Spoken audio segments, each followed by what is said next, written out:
materia redes 2.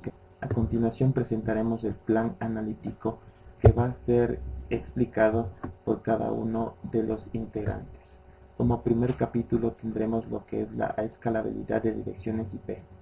El segundo capítulo estará explicado sobre las tecnologías WAN. El tercer capítulo será los enlaces señales de punto a punto. El cuarto capítulo es la implementación de tecnologías WAN. Y el quinto capítulo que son las prácticas de las configuraciones NAT y PAD, las configuraciones PPP, DHCP. Y a continuación mi compañero va a explicar el capítulo número 1 sobre lo que es la escalabilidad de direcciones Buenas noches, IP. mi nombre es Miguel Chimbay, soy estudiante del Instituto Tecnológico Superior Compusur. La materia que vamos a tratar es redes 2, nivel quinto semestre. Contenido principal encontramos NAT, PAD, DHCP, tecnologías WAN. Hablaremos de lo que es concepto, funcionamiento y clases, uso, características, dispositivos, normas, enlaces y encapsulación. En introducción encontramos lo que es PAD, NAT. PAD, dirección de puertos, NAT, dirección de red, son utilizados con el fin de preservar el escaso direccionamiento público y abaratar costes en otras funciones. Concepto de NAT, utilizado por routers IP que consiste en convertir en tiempo real las direcciones utilizadas en los paquetes transportados. Funciones y clases. Cambia la dirección de origen en cada paquete de salida y dependiendo del método también el puerto de origen para que sea único. Estas traducciones de dirección se almacenan en una tabla para recordar qué dirección y puerto le corresponde a cada dispositivo cliente y así saber dónde deben regresar los paquetes de respuesta. Se diseñó para conservar las direcciones IP privadas de las redes internas. Las IP privadas e internas se convierten en direcciones públicas enrutables a través de los dispositivos de red con NAT. Se puede dividir en varias formas, por origen y por destino. Por origen, se produce cuando el router altera el origen del paquete, o sea, cambia de parámetros del lugar de donde viene. Se realiza siempre después del encadenamiento justo antes de que el paquete salga del router. Por destino, se produce cuando el router altera el destino del paquete, o sea, cambia de parámetros del lugar a donde va. Siempre se realiza antes del encadenamiento cuando el paquete entra al router. Características principales del NAT. Encontramos lo que es dinámico, sobrecargado, estático. Estático. Realiza un mapeo de una dirección IP privada. Normalmente se utiliza cuando un dispositivo necesita ser accesible desde fuera de la red. Dinámico. Traduce una IP privada a un grupo de direcciones públicas. Sobrecargado. Traduce múltiples direcciones IP privadas, normalmente entregadas mediante DHCP a una única dirección IP pública utilizando diferentes puertos. Vamos a hablar acerca de lo que es NAT uso. Permite utilizar direcciones privadas y proveer aún sin conectividad con el resto del Internet. NAT es muy utilizado en empresas y redes caseras ya que se basa en tener una sola dirección IP pública para poder conectar una multitud de dispositivos. Evita que los hackers o intrusos conozcan el direccionamiento interno. Características del estándar NAT. Es una característica que traduce conexiones TCP y UDP hechas por un host y un puerto en una red externa a otra dirección y puerto de la red interna. Concepto de PAD. Permite que una sola dirección IP sea utilizada por varias máquinas de la intranet. Responde hasta 64.000 direcciones internas. El funcionamiento. Se apoya con el hecho de que el puerto de origen carece de importancia. Para la mayoría de los protocolos PAD se sitúa en la frontera entre la red interna y el externo y hace cambios en la dirección del origen y del receptor de los paquetes de datos que se pasa a través de él. El número de posibles puertos otorga hasta 16 bits. Borra las traducciones de su tabla cuando aparente no está en uso. Los puertos se usan para designar diferentes hosts en intranet. La nueva IP y el nuevo puerto reemplazado los datos del destino en el paquete que se envía por la red. Para el uso, se usa para compartir a varias máquinas la intranet una sola dirección de internet y posibilita que los hackers identifiquen equipos individuales dentro de una red privada, porque todo el tráfico interno al acceder al internet aparece como proveniente de la misma dirección del equipo. NAT y PAD ventajas. Fácilmente configurable NAT. No necesita aplicación de algún software especializado. Evita la reasignación de las IP por cambio de las ICP. NAT evita la redirección del host que necesiten eso externo, el uso externo. Conserva las direcciones mediante la multiplexión a nivel del puerto de aplicación. Con PAD, los hosts internos pueden compartir una sola dirección IP pública para toda comunicación externa. Seguridad de la red, ya que no se publica la topología interna de la misma. Aquí podemos observar en este gráfico la red privada y la red pública. DHCP es una herramienta extremadamente útil que ahorra tiempo para los administradores de la red. Fue diseñada para asignar direcciones IP y otra importante información que configura la red dinámicamente. Características. Un servidor de DHCP maneja pols, direcciones IP y parámetros asociados. Cada pol es dedicado a una subred de una IP lógica individual. Los routers usan el comando IP alert para evitar una solicitud de broadcast para el cliente de DHCP. El servidor nota el cambio de dirección en blanco, así como también la dirección del hardware del cliente. Tecnología SWAN. Las comunicaciones de datos que operan más allá del alcance geográfico de un LAN utilizan enlaces de datos suministrados por los servidores de una operadora para acceder a Internet y conectarse los sitios de una organización entre sí, con sitios de otras organizaciones con servicios externos y con usuarios remotos.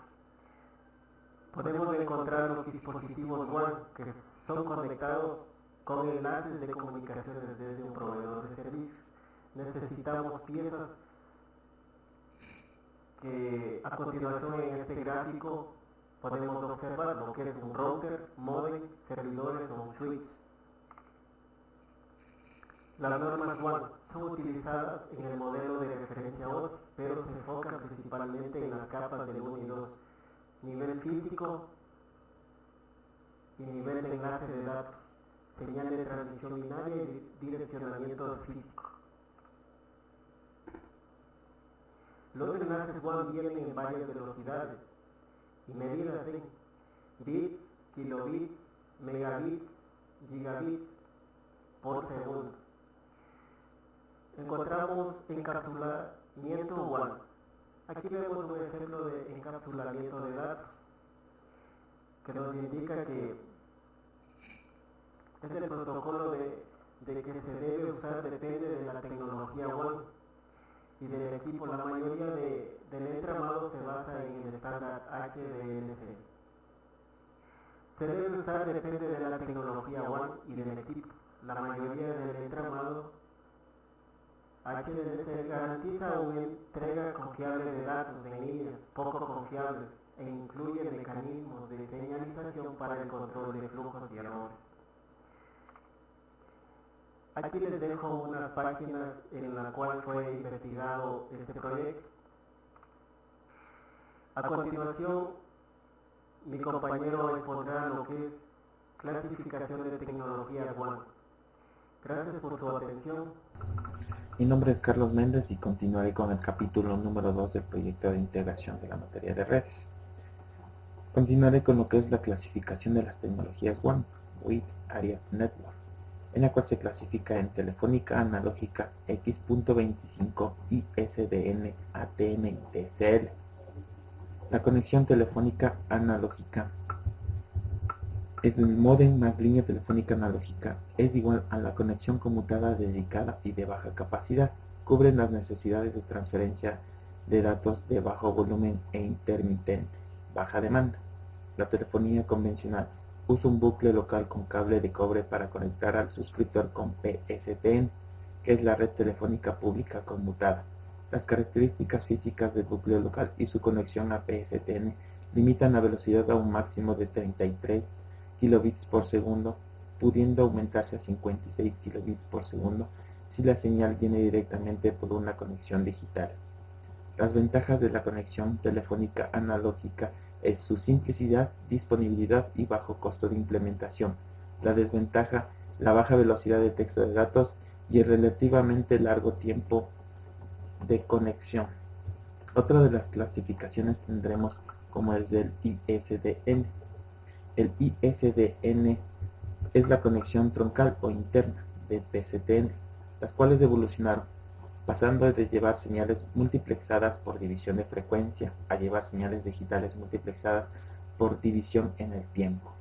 Recordemos que el ISDN es una red digital de servicios integrados, el cual convierte el bucle local en una conexión digital TDM. Utiliza canales portadores de 64 kilobits por segundo para transportar voz y datos en una sola señal, para la conexión y señales de control de 16 kilobits por segundo. El ISDN puede ofrecer capacidad adicional según la necesidad de una conexión de línea alquilada. El ISDN puede agregar durante los periodos de demanda pico y puede usar como respaldo ante la falta de línea alquilada. Otra de la clasificación de las tecnologías WAN tendremos lo que es el X.25. Recordemos que el X.25 es un protocolo de capa de red y los suscriptores disponen de una dirección de red, los que se establecen con paquetes de petición de llamadas a la dirección de destino. Un número de canal identifica la resultante, los cuales los paquetes de datos son rotulados con el número de canal que se envía en la dirección correspondiente.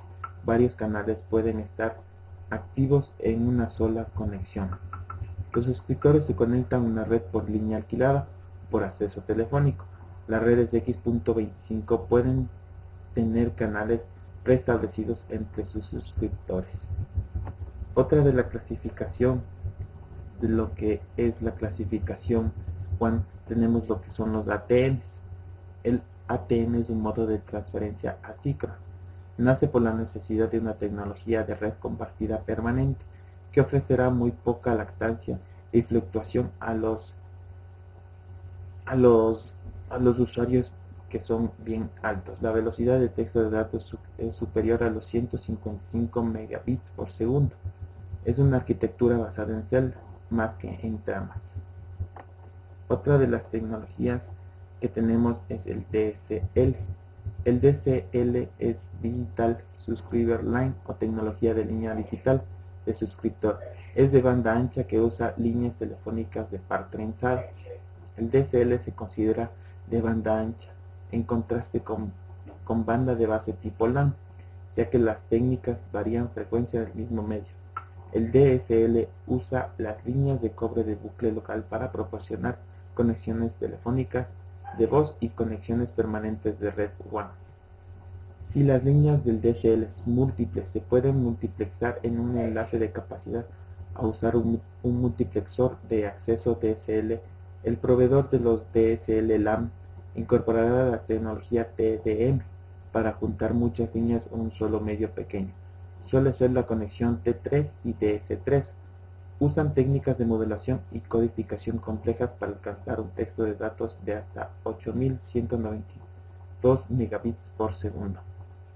A continuación seguiré con lo que es la conmutación de circuitos, el cual es un tipo de conexión que realizan los diferentes nodos de una red para lograr un camino apropiado para conectar dos usuarios de una red de telecomunicaciones, las cuales implican establecimiento del circuito, la transferencia de los datos y la desconexión del circuito.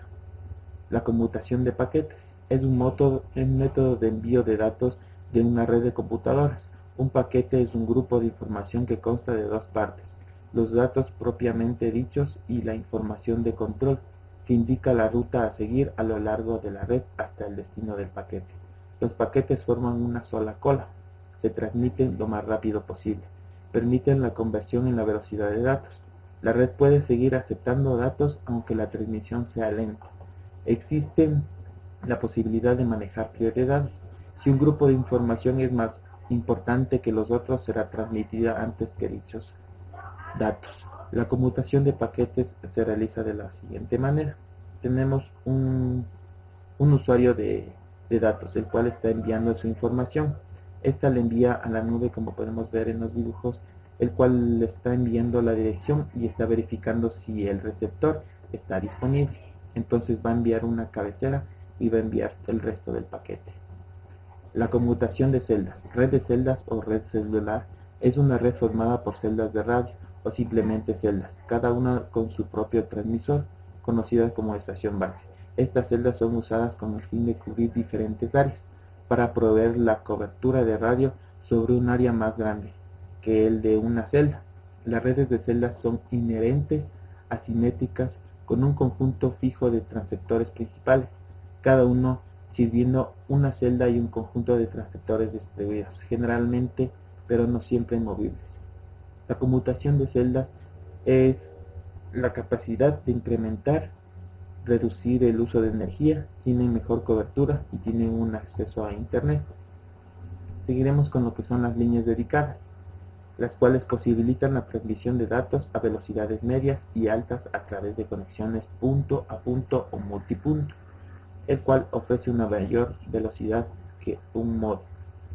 A continuación, mi compañero seguirá con lo que son los temas de este plan analítico. Muchas gracias. Con exposición, enlaces, señales punto a punto, por Soraya Barragán. Conceptos de configuración, PPP o Point-to-Point Protocolo, en español, protocolo punto a punto, también conocido por su acrónimo PPP. Protocolo PPP permite establecer una comunicación a nivel de la capa de enlace TCP/IP entre dos computadores. Generalmente se utiliza para establecer la conexión a Internet de un particular con su proveedor de acceso a través de un módem telefónico. Ocasionalmente también es utilizado sobre conexiones de banda ancha como PPPe o PPPA. PPP facilita dos funciones importantes, la autentificación y la asignación dinámica IP. La autentificación, generalmente mediante una clave de acceso. La asignación dinámica de IP. Los proveedores de acceso cuentan con un número limitado de direcciones IP y cuentan con más clientes que direcciones. Naturalmente, no todos los clientes se conectan al mismo tiempo, así es posible asignar una dirección IP a cada cliente en el momento en que se conectan al proveedor. La dirección IP se conserva hasta que termina la conexión por PPP, posteriormente puede ser asignada a otro cliente. Continuando, PPP facilita dos funcionamiento. PPP consta de las siguientes fases: establecimiento de conexión, autentificación, configuración de red, transmisión, terminación. Durante el establecimiento de conexión, en esta fase un computador conecta con la otra y negocian los parámetros relativos al enlace usando el protocolo LSP. Este protocolo es una parte fundamental de PPP y por ello está definido en el mismo. Usando LSP se negocia el método de autentificación que se va a utilizar, el tamaño de los datagramas, números mágicos para usar durante la autentificación.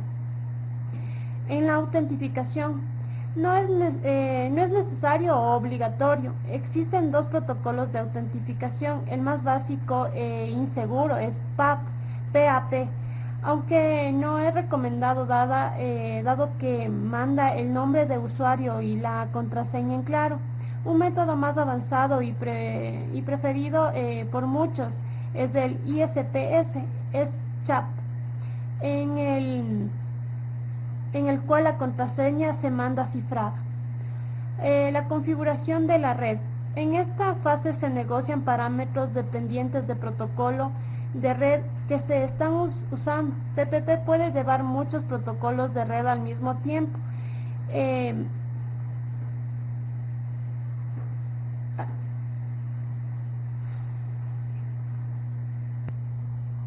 Y es necesario configurar individualmente cada uno de estos protocolos. Para configurar un protocolo de red se usa un protocolo NSP correspondiente. Por ejemplo, si la red es IP, se usa el protocolo IPSP para asignar una dirección IP de cliente y sus servidores DNS. En la transmisión, durante esta fase se manda a recibir la información de red LSP. Se encarga de comprobar que la línea esté activa durante periodos de inactivación. Obsérvese que PPP no proporciona cifrado de datos. En la terminación, la conexión puede ser utilizada en cualquier momento y por cualquier motivo. Conceptos de configuración HDLC o High Level Data Link Control. Este protocolo es el más importante del nivel de enlaces de datos, estandarizado por las normas ISO 3309 y 4335. Sus características básicas. Este protocolo define detalladamente varios conceptos. Estaciones, entre estas tenemos estación primaria, estación secundaria y estación combinada.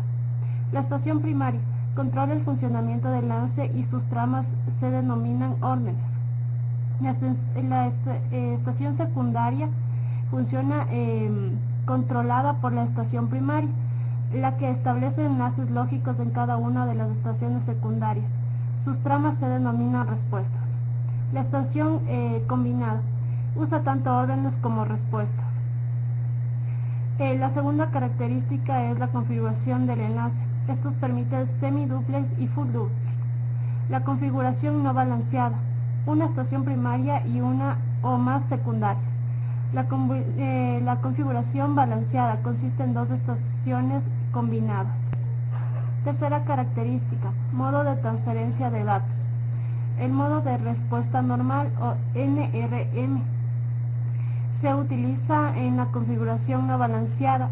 La estación primaria puede inicializar la transferencia de datos a la secundaria, pero la secundaria solo puede transmitir datos utilizando respuestas a las órdenes de la primaria. El modo balanceado asíncrono o ABM se utiliza en la configuración balanceada, en la cual una estación combinada puede iniciar la transmisión sin necesidad de referir permisos de la otra estación combinada. El modo de respuesta asíncrono ARM se utiliza en la configuración no balanceada. La estación secundaria puede inicializar la transmisión sin tener permiso explícito de la primaria, aunque esta última sigue siendo la responsable del funcionamiento del enlace, incluyendo la inicialización, la recuperación de errores y la desconexión lógica. Conceptos de configuración de PSTN. PSTN, Public Switched Telephone Network. Se puede definir una red en telecomunicaciones como el método para conectar centrales, de tal manera que un abonado a la red pueda conectarse con cualquier otro. Tiene tres métodos de conexión telefónica convencional. En malla es aquella en que cada central está conectada con cada uno de los demás mediante troncales o enlaces. En estrella utiliza una central llamada central pendem, de tal forma que todas las centrales de la red queden interconectadas vía esta central. En estrella doble o de alto orden, aquella en la que varios grupos de redes en estrella se interconectan vía centrales tendem de más alto orden. Red de telefonía básica. Básicamente la red de telefonía básica está conformada por tres grandes módulos: módulo de acceso, módulo de conmutación, módulo troncal. El módulo de acceso está integrado por segmentos de red en cable de cobre o de fibra óptica, segmento de red primaria, segmento de red secundaria, segmento de dispersión. El módulo de conmutación puede estar integrado por una sola central telefónica de conmutación o por más de una. La configuración mínima de red permite la interconexión con las demás redes telefónicas adyacentes o complementarias. Al módulo troncal pertenecen todos los equipos e infraestructura necesarias para la conexión entre las diferentes centrales telefónicas de conmutación. Conceptos de la configuración de ISDN, Integrated Service Digital Network. Configuración de las conexiones de red. Conexiones de red de acceso telefónico a veces se deben configurar para marcar cadenas complejas de dígitos mediante un dispositivo que transmite los datos a través de una línea telefónica. Configuración de la autenticación y el cifrado de datos de una conexión VPN. Este procedimiento permite configurar los valores de seguridad con una conexión VPN. Cambiar la configuración de seguridad de las conexiones de red puede incrementar la protección del equipo y de los datos que se transmiten a este a través de la conexión de red. Es la configuración de red X25. Estándar ITU para redes de red amplia. Es la norma de interfaz orientada al usuario de mayor difusión en las redes de paquetes de gran cobertura. Es orientado a conexión fiable en el sentido de que no duplica, ni pierde, ni desordena y ofrece multiplexación. Si no existe esta transformación, no sería posible la comunicación. Para que las redes de paquetes y las estaciones de usuarios se puedan interconectar, se necesitan unos mecanismos de control, los cuales tenemos el control de flujo, que sirve para evitar la congestión de la red. Control de errores garantiza la recepción correcta de todo el tráfico. Características del protocolo X25. El X25 trabaja sobre servicios basados en circuitos virtuales o canales lógicos. Servicio de circuito virtual. El servicio de circuito virtual X25 ofrece dos tipos de circuitos virtuales. Circuito virtual permanente. En ellos la red posee previamente la información de encaminamiento necesaria, de modo que no es precisa una fase de conexión. El circuito está permanentemente abierto. Circuitos virtuales conmutados. Se basa en la comunicación de paquete, configuración del cliente y configuración del servidor. Virtual y PAD. En estos circuitos es preciso realizar una llamada al terminal receptor con el fin de establecer la conexión llamada virtual. Aplicaciones. Entre las principales tenemos intercambio de tráfico de tipo transaccional, en gestión de pedidos, consultas de costos, plazos de entrega y almacén, transferencia electrónica de fondos, consulta en base de datos, etc. Conexión de terminales a un ordenador. Conexión de terminales a un ordenador central. Es un sistema de teleprocesos mediante el uso de equipos concentradores o multiprotocolo. El usuario puede concentrar en una sola línea el tráfico de comunicaciones procedentes de todos los ordenadores o terminales de un mismo emplazamiento. El correo electrónico puede operarse satisfactoriamente. Configuración de red from Relay. Tecnología de paquete rápido, ya que el chequeo de errores no ocurre en ningún nodo de la transmisión. Utilizado principalmente para la interconexión de redes LAN y WAN sobre redes públicas o privadas. Constituye un método de comunicación orientado a paquetes para la conexión de sistemas informáticos. Características. Orientado a conexión, paquete de longitud variable, velocidad de 34 megabits, servicios de paquetes en circuito virtual, tanto con circuitos virtuales conmutados como con circuitos virtuales permanentes. Trabaja muy similar a una simple conexión de nodo-circuito. Mínimo procesamiento en los nodos de enlace o conmutación. Supone medios de transmisión confiables. El protocolo de transferencia es bidireccional entre las terminales. La capa inferior detecta pero no corrige los errores, lo cual lo hace más rápido y transparente. ideal para interconectar LAN y WAN por sus altas velocidades y transparencias a las capas de red superiores. Se pueden cargar múltiples protocolos de LAN sobre Fran Relay. Arquitectura de Fran Relay. El modelo de referencia de protocolos Fran Relay se compone de 3 planos. Plano de usuario, se encarga de la transferencia de información entre usuarios. Plano de gestión, se encarga del control y gestión de las operaciones de red.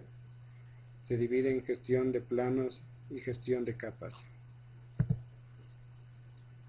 Funcionamiento Fran Relay. La conexión entre un dispositivo DTE y un dispositivo DCE comprende un componente de capa física y un componente de capa de enlace. El componente físico define las especificaciones mecánicas, eléctricas, funcionales y de procedimientos necesarias para la conexión entre dispositivos. Una de las especificaciones de interfaz de la capa física más comúnmente utilizadas es la especificación RS-232. El componente de la capa de enlace define el protocolo que establece la conexión entre el dispositivo DTE como un router y el dispositivo DCE como un switch. Configuración ATM. Transfiere datos de manera asíncrona, lo que significa que transmitirá los datos cuando pueda, mientras que las redes sincrónicas no transmiten nada si el usuario no tiene nada para transmitir. La red ATM usará estos vacíos para transmitir otros datos, lo que garantiza el ancho de banda. Arquitectura ATM. Es una arquitectura estructurada en capas que permite que múltiples servicios como voz y datos vayan mezclados en la misma red. 3 de las capas han sido definidas para implementar los rasgos, de las cuales tenemos la capa de adaptación garantizada, las características apropiadas del servidor y los tipos de datos en payload de 48 bits que conforman el paquete ATM. La capa intermedia ATM coge los datos que van a ser enviados y añade los 5 bits de la cabecera que garantizan que el paquete se envía para la conexión adecuada. La capa física define las características eléctricas y las interfaces de la red. Tiene 2 planos que son: plano de usuario, permite la transferencia de información de usuarios, así como determinados controles asociados a dicha transferencia, como son el control de flujo y de algunos errores. Plano de gestión, se encarga de la gestión de las diferentes capas y planos y se relaciona con la administración de recursos. Comparaciones de parámetros en desempeño. Configuración en MPLS. Es una red privada IP que combina la flexibilidad de las comunicaciones punto a punto. Lleva datos de alta velocidad y voz digital en una sola conexión. Proporciona una mayor fiabilidad y un mayor rendimiento. Reduce los costos generales mediante una mayor eficiencia de la red. Características. La tecnología MPLS ofrece un servicio orientado a conexión. Mantiene un estado de la comunicación entre 2 nodos. Mantiene circuitos virtuales. Arquitecturas de MPLS, entre las cuales tenemos LER, elemento que inicia o termina el túnel de entrada o salida de la red MPLS. LSR, elemento que conmuta etiquetas. LSP, nombre genérico de un camino establecido entre los extremos. LDP, un protocolo para la distribución de etiquetas entre los equipos de la red. Aplicaciones de MPLS, entre las cuales tenemos redes de alto rendimiento. Las decisiones de encaminamiento que han de tomar los routers MPLS en la base a la LIB son mucho más sencillas y rápidas que en la toma de un router P ordinario. Ingeniería de tráfico. Se conoce con este nombre la planificación de rutas en una red en base a previsiones y estimaciones a largo plazo con el fin de optimizar los recursos y reducir congestión. QoS. Es posible asignar a un cliente o un tipo de tráfico una EPS a la que se asocie un LSP que discurra por enlaces con bajo nivel de carga. VPN. La posibilidad de crear y anidar LSP da gran versatilidad a MPLS y hace muy sencilla la creación de VPNs. Soporte multiprotocolo. El funcionamiento del protocolo MPLS debe seguir los siguientes pasos: creación y distribución de etiquetas, creación de tablas en cada enrutador, creación de LSPS, agregar etiquetas a los paquetes con la información de la tabla y envío de paquetes. A continuación, el siguiente compañero. Buenas noches, mi nombre es Cristian Vizcaíno. Junto a mi compañero Edison Cantuña formamos el grupo número 3 de la materia de red.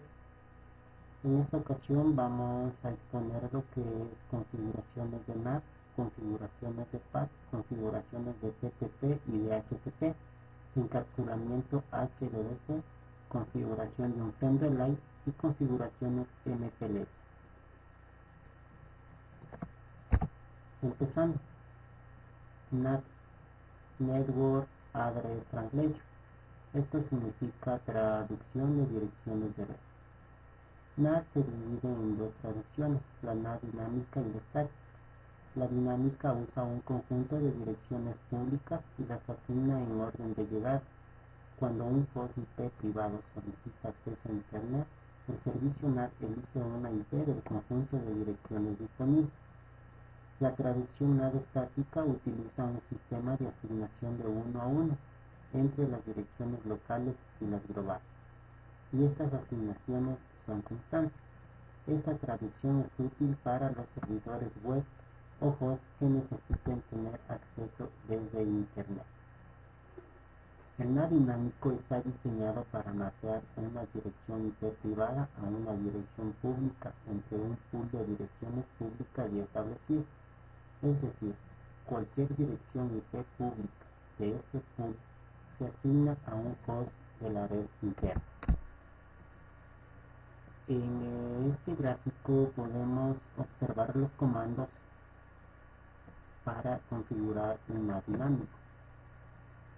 En el numeral 1 tenemos los comandos para definir un pool de direcciones, que serían las direcciones públicas que nos asigne nuestro ISP.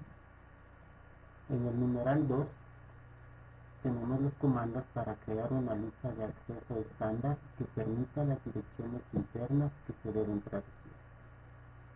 En el numeral 3 tenemos los comandos para configurar el NAT dinámico, basado en la dirección de origen, especificando la lista de acceso definida en el paso anterior.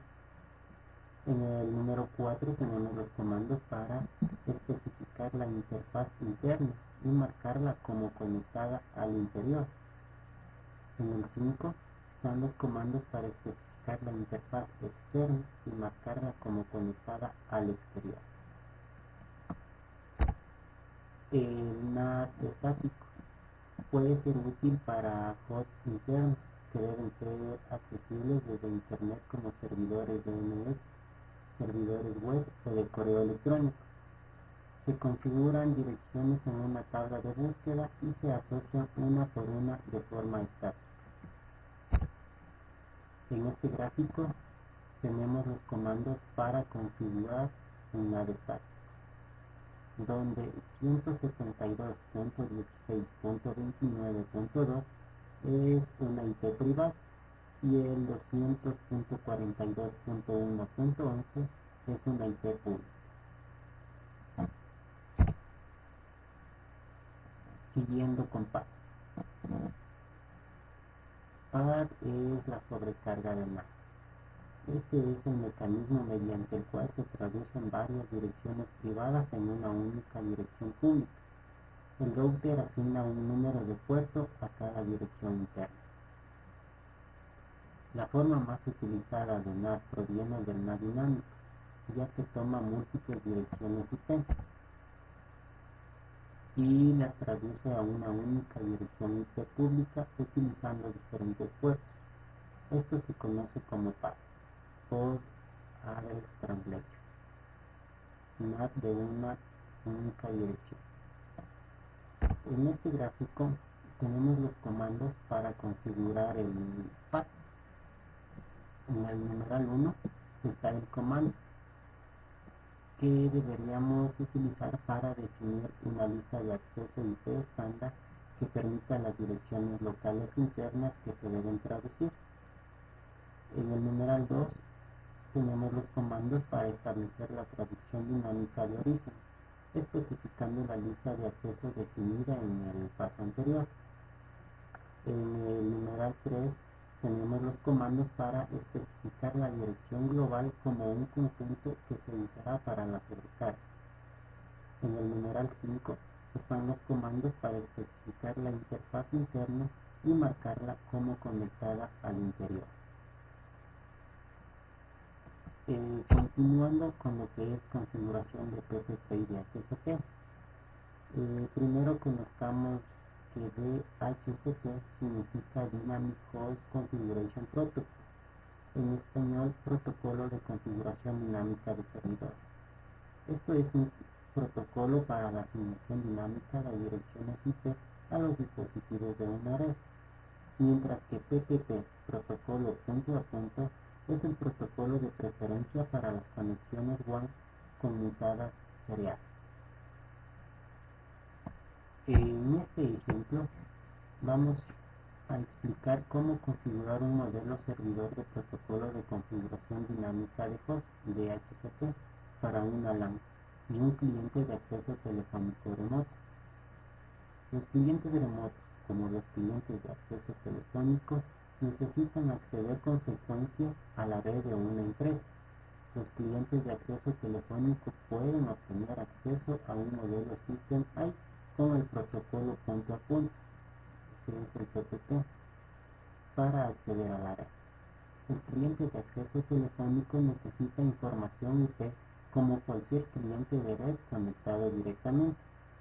Un servidor de HCP System I puede distribuir información de direcciones IP a un cliente de acceso telefónico PTP, como a cualquier otro cliente conectado directamente. En esta figura se muestra un cliente remoto que necesita establecer una conexión telefónica con la red de la empresa para utilizar un trabajo. Para que el empleado remoto pueda formar parte de la red de la empresa, el modelo de System I debe utilizar una combinación de servicios de acceso remoto y DHCP. La función de servicios de acceso remoto ofrece la posibilidad de acceso telefónico para el modelo de System I. Si se configura correctamente, cuando el cliente establece la conexión telefónica, el servidor PTP solicita al servidor DHCP que distribuya la información TCP/IP al cliente remoto. Vamos con el último tema, que es el encapsulamiento HDLC. Esto significa control de enlaces de datos de alto nivel. Se utiliza la transmisión síncrona serial y brinda una comunicación entre dos puntos libre de errores. Como un poco de historia, en el año de 1979, ISO aceptó al HDLC como protocolo estándar de enlace de datos orientado a bits, que encapsula los datos en enlaces de datos seriales y síncronos. Desde 1981 se ha desarrollado una serie de protocolos derivados del HDLC, tales como el procedimiento de acceso al enlace balanceado, el procedimiento de acceso al enlace en el canal, el procedimiento de acceso al enlace para modems y el procedimiento de acceso a enlaces para sender. HDLC define los tres tipos siguientes de trama, cada uno con diferente formato de campo de control: la trama de información, la trama de supervisión y la trama no enumerada. La trama de información sería la trama I, transportan los datos que se transmitirán para la estación.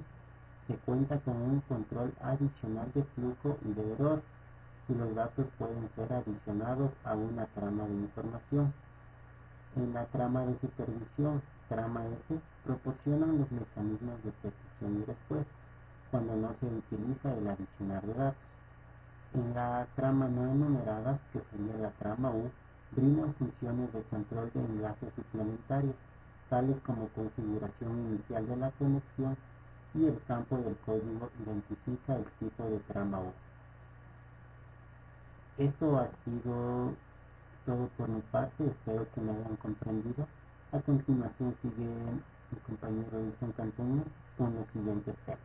Continuando con la exposición, mi nombre es Edison Cantuña y mis temas de exposición son la configuración Fran Relay y la configuración MPLS.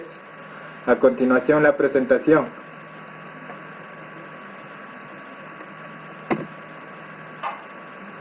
Configuración Fran Relay. Objetivos: familiarizarse con la terminología WAN relacionada con Fran Relay, comprender los requisitos y las opciones para las comunicaciones Fran Relay, simular la configuración de un switch y de enlaces Fran Relay entre dos routers.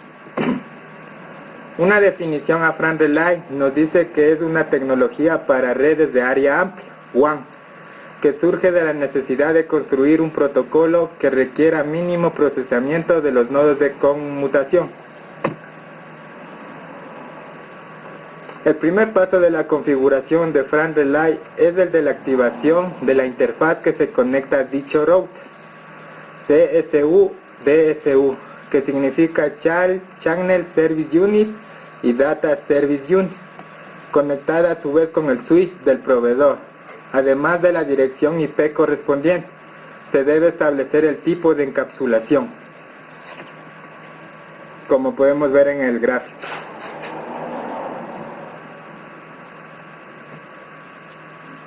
La topología de la práctica. El paso 1 es la de establecer la configuración física de tres routers. Sería que los dos cables conectados al router central LAP A deberán ser ambos DCE para que este router pueda simular el switch Fran Relay. Los cables DCE se encuentran rotulados en un extremo en el router LAP A. Conectamos uno de los cables DCE, cables al serial 0 y otro al serial 1. El cable DCE del LAP A serial 1 se conectará al cable DTE que se dirige hacia el router LAP E. Y el cable LAP A serial 0 se dirigirá al cable DTE LAP B del router en serial 1. A continuación procederemos con la configuración, que dice configurar la interfaz serial en LAP E para realizar una conexión Fran Relay. Conectamos su estación de trabajo a la conexión del puerto de la consola en el puerto LAP E y utilizamos los siguientes comandos para configurar Fran Relay en la interfaz serial 0. Si estamos utilizando la versión 11.2 de Cisco IOS o una versión más reciente, el DLCI de Fran Relay y tipo de LMI, se pueden detectar automáticamente y es necesario configurarle manualmente. El paso 3. Utilizamos el comando show running config para verificar la configuración de SOLAB-SHRun. El paso 4 nos dice configurar la interfaz serial en LAP B para realizar una conexión Fran Relay. Conectamos su estación de trabajo a la conexión del puerto de la consola del router LAP B. El paso 5. Verificamos la interfaz WA5 en el router remoto LAP B. Conectamos la estación de trabajo a la conexión del puerto de la consola en el router LAB y utilizamos el show interfaz, que es el comando para contestar las siguientes preguntas. ¿Cuál es la dirección IP y la cantidad de bits de su subred para esta interfaz? ¿Cuál es el estado de la interfaz y el protocolo de línea? ¿En qué valor se establece actualmente el encapsulamiento? El paso 6. Verificamos la interfaz WAN en el router remoto LAB-E. Conectamos su estación de trabajo a la conexión de puerto de la consola en el router LAB-B. Utilizamos el comando show interfaz para contestar las siguientes preguntas. ¿Cuál es la dirección IP y la cantidad de bits de subred para su interfaz? ¿Cuál es el estado de la interfaz y el protocolo de línea? ¿Y en qué valor se establece actualmente el encapsulamiento? El paso 7 nos dice configurar LAB-A como un switch FRAN Relay. Conectamos a su estación de trabajo al puerto de la consola del router LAB-A y utilizamos los siguientes comandos para activar la conmutación FRAN Relay y definir las interfaces serial 0 y serial 1 como DCE. Y en el paso 8 solo verificamos el estado del PVC de FRAN Relay para el router LAB-E. Verificamos la asignación del PVC de FRAN Relay para el router LAB-E, que en este caso es el router remoto. Verificamos el estado del LMI para el router LAB-E, que igual es el router remoto. Verificamos el estado del PVC de FRAN Relay para el router LAB-A, que es el switch. Verificamos el enrutamiento FRAN Relay para el router LAB-A, que igualmente es el switch. Y por último, el estado del PVC de FRAN Relay para el router LAB-A en el switch mismo. Configuración MPLS. MPLS, que significa Multiprotocol Label Switch. Definición. Proporciona la posibilidad de administrar el tráfico de una red a través de etiquetas en las cabeceras de los paquetes y en los routers, capaces de reconocerlas. Principalmente consisten en integrar los niveles de enlace y de red eficazmente, es decir, combina la inteligencia del routing con la velocidad del switching.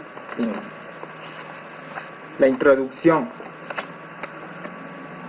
La necesidad de las operadoras de que sus redes tuviesen una cierta calidad de servicio ha llegado a la búsqueda de una tecnología que ofrece QoS. Por sí misma, las tecnologías como ATM o SDH se han quedado obsoletas y aplicar de calidad servicio es una muy complicada.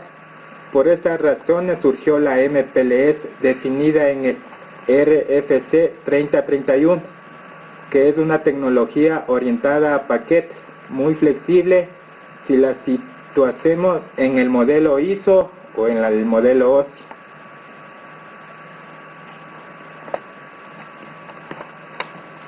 Su funcionamiento. Con el enrutamiento IP, los paquetes avanzan de salto en salto a través de la red, es decir, que en cada router se encamina el paquete hacia el siguiente salto en función de su dirección IP, destino y de la tabla. En MPLS, los LSR también encaminan los paquetes salto a salto, pero simplemente basándose en la etiqueta de longitud fija, lo que significa que no usan la información de la cabecera IP. A continuación detallaremos los principales componentes que forman parte de una red MPLS, que son label, que es la etiqueta, el FEC, el LSR, el LSP, el label stack, que es la pila de etiquetas, el LDP,